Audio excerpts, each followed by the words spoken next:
Welcome to A Celtic State of Mind. I'm Paul John Dykes, and today I'm delighted to be joined by Lord William HAUGHEY. Willie, how are you doing? I'm doing great, Paul. Doing great. We're here. It's the great confines of James McGrory Park. What are we doing up here? That's the first question. Well, we're obviously celebrating the Centenary of Roch. My family's been involved here now for many, many years, so I'm absolutely delighted to be part of this special day. Yeah, I mean, there's great pictures and images of the likes of James McGrory when you walk into this clubhouse, but there's members of your family on this wall as well, isn't there? Yeah, my uncle WILLIE, who was a player himself, played with Everton and Falkirk, had a great career. He played with Sir Alex as well at St Johnstone. He was a coach here, and his son, Michael, played here for a number of years. So, yeah, there's a family connection.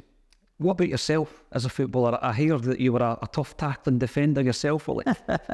That's no fair. I started off as a sulky winger, but when my legs went, I ended up as a tough tackling fullback. But I was, when I was 14, 15, that obviously it looked as if, I was going to have a career in football. And I was playing in a Scotland trial under 15, and I got a bad injury in my left thigh and tore a muscle at the top of my leg. And that kind of brought a sudden end. It was a big, big blow because all I'd ever wanted to be was a footballer. And then fortunately, as the years went by and sort of kind of, more modern techniques, actually I'd stopped playing for about 5 or 6 years. And then in my early 20s, someone told me about Brian Scott at Celtic would do private, physiotherapy. And I went to see him, and, I couldn't think right enough. Well, the next 18 months, he got my leg back in shape, and I went on to have a kind of first-class amateur career, for the next 10 years. Unbelievable. So that all worked out fine. When you think back to those days, Willie, coming through as a young guy with a dream of being a professional footballer, does that play in your mind now when you support youth football? Oh yeah, most definitely, because I remember if it wouldn't have been for football, I don't think I would be what I'm at today, even though my career my professional career got cut short very early. But those, years from 13 to 15, 16, keeping me away from my pals when they were up to kind of naughty things is a thing that kind of set me up for life. Yeah, and I know you've supported youth football for a long, long time. And when we look at community aspects of football club, when I come up to St Roch or when I go to Celtic, the community is so important, isn't it? Yeah, it's fantastic. I mean, the Roch, are following in the footsteps of Celtic, where community is everything. That's what makes the club. And what Celtic do in the community now is unbelievable. And what the Roch are trying to do in their own small way is fantastic for Royston and the Garngad. When you look at St Roch, there are connections like that with the community aspect of it. But there's more obvious connections between the club, where James McGrory obviously started with St Roch, came to Celtic, signed that contract at Cathkin Park. Jim Brogan, the most decorated St Roch player of all time. It's important, I think, for the centenary for the Roch to be playing Celtic, isn't it? Oh, without doubt. And I was very, very fortunate. I never met Jimmy, but I met his good lady. She'd be about Celtic Park for many, many years. I remember giving her a lift home one time to her house in Pollokshields, and she showed me the ball right when he scored all the goals against Dundee. It was amazing, amazing, big brown leather balls all painted. And I remember that day as if it was yesterday. I remember going home being completely wowed. And when you talk about Brogan, I actually played with Brogan when I played amateur for 10 years. And what a player. And I think Jim Brogan epitomised everything that was right about Celtic. Right? He's hard, tough tackling, never say die, but he was fair. And he wore the blazer representing Celtic with a lot of pride, Jim Brogan. Brilliant. That's great to hear. Now, see, when you're growing up as a Celtic fan, Willie, what's your team? Who's your heroes? I caught the end of the Lions, so Jinky definitely, but my first kind of hero was Kenny, it's kind of why I called my son after him, no, definitely Kenny. And then, the great players remember them, but I remember going home for a game one day, we were playing Clyde and at the rotten December day, and my dad said to me, "Why are you going to the game today?" And I says, "Oh, you want to see this young player that's just broke into the team?" I says, "He's unbelievable." And I was talking about Charlie Nicholas. So Kenny was the first, Jinky, and then Kenny was my hero. I remember the day he signed for Liverpool. I got up in the morning, there's a young boy called John Craig that lived next door, and he was an apprentice with me. And he came in, he says, "Oh, Kenny's signed for Liverpool." And I says, "Well, you better go back to your bed because I'm not going to my work." Devastated. That was true. I was devastated. It took me a long time to get over it.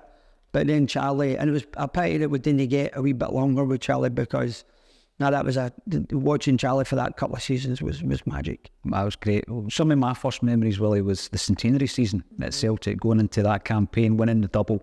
Yeah. What was your memories as a fan of that particular year? Oh, it was brilliant. That obviously, that I don't think it's fair to say that we weren't the favourites then. We weren't as if we were going to run away with the league. But some of the last minute goals, up at Aberdeen, all of that, when they put the lights out to get the Celtic fans to go, and everybody kind of was lighting matches and they were all singing. There was, obviously what happened at the end, Scottish Cup final. But there were so many memories of that season that will kind of live with you forever. But what a season! What a season! That was incredible. And it's reminiscent this season when we're scoring the last minute goals. And used to talk about we never stopped, but that's part of Celtic, isn't it? Spirit of Celtic never died.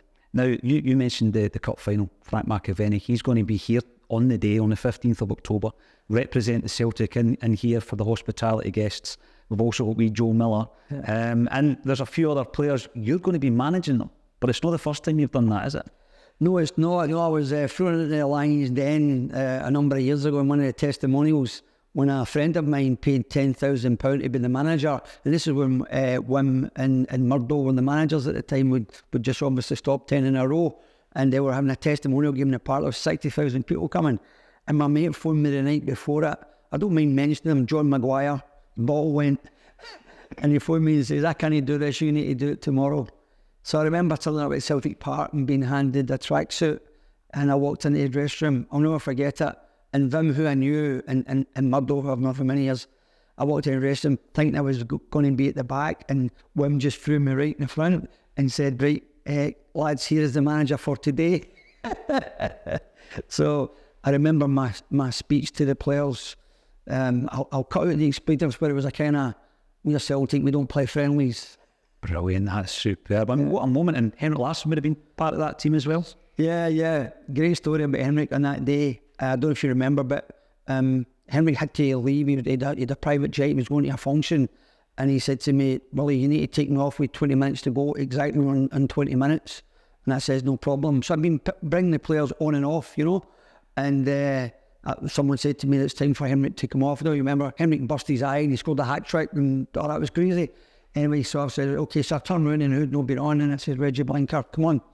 And anyway, so Henrik's come. I said, right, Henrik, 2 minutes, says, no problem. He run past me, taps me in the top of the head, and he says, Hockey, you'll do well in football. Larsson for Blinker. So super. Of course, you'll be in the dugout. We'll get back to the game. You'll be in the dugout a week on Sunday as well. Willie, we spoke about your memories of the Lions, getting the tail end of the Lions. How important are the Lions to you? You've mentioned Jimmy Johnson, Bertie Auld. It was a season ticket here at the Roch. How important was that team to you?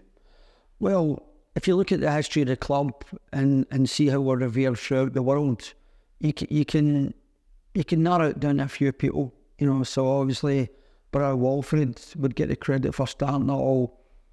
Jock Stein, Willie Mealy. But then the people who really put us in the map globally was that small group of players for 30 miles within Celtic Park. So the Lisbon Lions are, what Celtic are today because of the efforts of that group of guys. Incredible. Now, Jimmy Johnson, the greatest entertainer, Bertie Auld, the best personality. You are a patron of the Jimmy Johnson Academy, and you go into Cathkin Park. It's an incredible place. It's a museum almost. How proud of you of the work that's getting done down there? Oh, amazing, absolutely amazing. And it was great because, Jim Simonetti's done a fantastic job there, and it was brilliant that the wee man was alive to kind of see the start of it and what Jim was trying to do there. And then the family obviously gave Jim the right to use the name, going forward. But what he's done in that over the years, what that does in the community there in Government Hill is quite remarkable. It's incredible. It's got heartbeat, isn't it, when you walk in and all the images and everything else. And of course, another line I want to mention is the one and only John Clark. Now, how on earth did you manage to get him and rope him into your management team? It's funny, John is probably the quietest of all the Lions. And for one reason or another, I became very friendly with John and his wife over the years, over the last 30 years. And so I managed to kid and cajole him. He's a very quiet, unassuming guy, John. He wouldn't like that on the park, he was a quiet assassin. But I'm delighted that he's going to. I've picked the right guy because he doesn't say too much, and I say too much, so that'll be good on the day. When you get together with your management team and you've got a list of, let's say, a dozen ex-Celts, Willie, how are you going to choose who plays and who doesn't play? Are you going to upset anybody by putting them on the subs bench? How's that going to work between yourself, Jim, Tommy McIntyre and John Clark? There's no doubt that we're going to upset someone because that's what happens. And you know, believe it, in my last experience, it doesn't matter how long they've been out of the game or how unfit they are. They're still chatting at the bit, they're pulling your sleeve saying, put me on, he's rubbish, get him off, look, his legs have gone. So they'll get no doubt on the day it'll be carnage. I'm ready for it. I'll be the first guy in the dugout with a crash helmet on. Brilliant. Now, as a Celtic fan, as I say, my first experience actually going to the games was at Centenary, and I thought, wow, this is what it's all about to be a Celtic fan. Fast forward a few years and it was doom and gloom, Willie. Some of the younger generation tuning into this might not appreciate how close we came to the shutters coming down at Celtic. Take us back to those times and your involvement in saving the club and bringing people together. Yeah. I'm glad that you said that, you used that phrase about the shutters coming down. This is an absolute fact. The shutters were never coming down. Celtic were never minutes away from going bust, right? Unlike other clubs, right, who have had the financial woes, there was 3 different groups of Celtic supporters, right, all in the Bank of Scotland with the money, right? I mean, a lot is said about, I think actually it was John Keane who I get the greatest respect for, who stood up and was counted at the time. I think John actually lodged the money with the bank, but Jill Wise felt to have been in there the day before and said to was it Rory Mitchell, who was the boss at the bank, I'll deposit £4 million here tomorrow, right? So this club has never gone bust, and it was never minutes away from the shutters going down. It shows you a million miles from it. Incredible. It shows you the way that people step up when the club was in absolutely desperate. And I was just a small part of that group, with Fergus, and we did step up to the plate, but so did the fans. Mm-hmm. Yeah, people forget that we stepped in the first phase to take the banks out, but it's when all the fans, when we went public and fans paid £13.2 million, still the most successful share issue ever for a football club, right? And that was absolutely amazing. Awesome. It wasn't. Yeah. See, when you fast forward from then until now, and you look at the club that we have with that stadium, Willie, it's night and day, but how well run is Celtic Football Club now? Well, I can only say, in my experience back then, from 94 onwards, I would say that we certainly needed someone in the form of Fergus who had this steely will, but this is what we're going to do. And what I really admired about Fergus, he kept all the emotion out when I couldn't keep the emotion out. But when we managed to sign, I don't have the stories that I've been told about how we got Dermot, right? So I'm going to tell you. We were starting to raise funds for the public sale, and a guy called Charlie Woods approached me up in the Jock's Dean Lounge and said to me, I was playing golf last week. His brother-in-law was Rob Lee, the boy that's a commentator on Sky TV, and he was caddying for him. He said he was this Irish guy playing, big Celtic fan, he says, and I think he's got a lot of money, and I think he might be somebody you should approach to maybe come in for the share issue. And so I spoke to John Keane, the Irish connection. I think he spoke to the AIB, Ireland Irish Bank, and they found out who Dermot was, and they approached Dermot. And Dermot, agreed to come into the club, and he done a really smart move. That we were trying to raise £8 million, and Dermot says, right, I will put in £4 million if you guys match the £4 million. So myself and John Keane and Fergus and a few others matched the £4 million, so we could go out and say that the share issue on day one was a success and it was underwritten. But I don't think anybody should doubt that for the way the club has been so stable since then, in the last 25 years, or in the last 23 years since Dermot took control of the club, I think under his leadership the club has been nothing but successful. I know we've had wee bumps in the road, but the greatest thing that happened to us was getting Dermot involved with the club. Brilliant. That's incredible. Now, Willie, when you look at Celtic and the rich history and some of your memories of Celtic being a European team, we've mentioned Jinky and the Lisbon Lions, it's so difficult now because of where we play, but what can we achieve, do you think? We've got a big game this week. What can we achieve as Celtic in Europe now? I think it's very difficult. I think some of the clubs now have been run by, states, really we're playing countries, and we're playing nations, we're not playing clubs.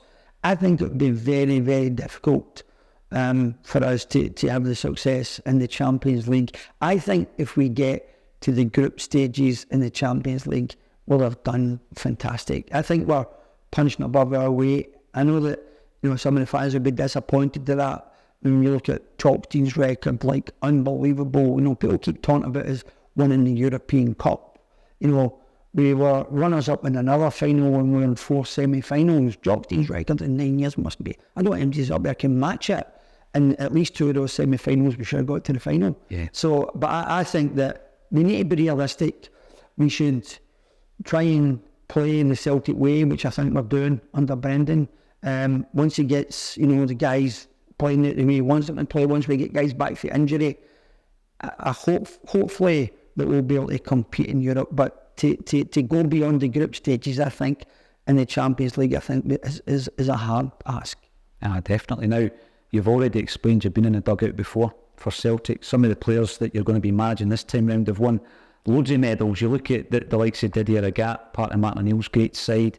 Frank McAvenny, of course, Joe Miller, part of the double winning side back in the Centenary season. But you're going to have a medal that none of the guys have ever had. Tell us a wee bit about it. Yeah, I was absolutely gobsmacked to find out 8 weeks ago that they've been awarded a papal knighthood by the Pope for the work I do with the church quietly. And I've been very, very fortunate in my life to have got many awards and many accolades, but this is up there. It was a big surprise. It was great because my wife was made a dame as well. So to be made a knight of St Gregory by the Holy Father was something I'll cherish for the rest of my life. Congratulations, Willie. Now, thank you very much. One final question for your prediction for the 15th of October. What's the score going to be? 7-1 for Celtic. Fantastic. Thank you very much, Willie Hockey. Pleasure.